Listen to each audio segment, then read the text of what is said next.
каде се бугарите кои Македонија треба да ги внесува во уставот за парламентарните избори кои ќе се одржат утре во Бугарија.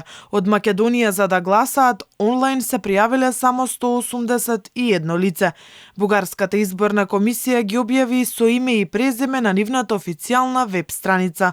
Најмногу од пријавените се во Прилеп 46, Кавадарци 45, Велес 42 лица. Во Охрид се пријавиле 7, за да гласаат во амбасадата на Бугарија во Скопје се пријавени 9, во Струмица 22 и во Штип 2.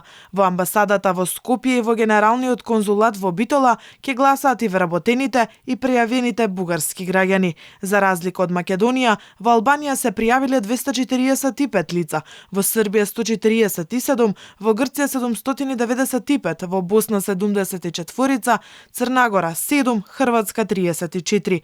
Најмногу пријавени има во Турција 26.019 лица. За разлика од овие избори, на минатите беа пријавени 328 граѓани кои сакаат да гласат на 4 април минатата година. На изборниот ден пак во Скопје гласаа 130 лица, во Охрид 100 лица, во Штип 90, Струмица 81, а во Битола 70. Овие бројки очигледно се далеку од оние кои на последниот попис се изјаснија како бугари кои живеат во Македонија, а такви беа 3504, а уште подалеку од оние 100.000 како што тврдеа бугарските власти.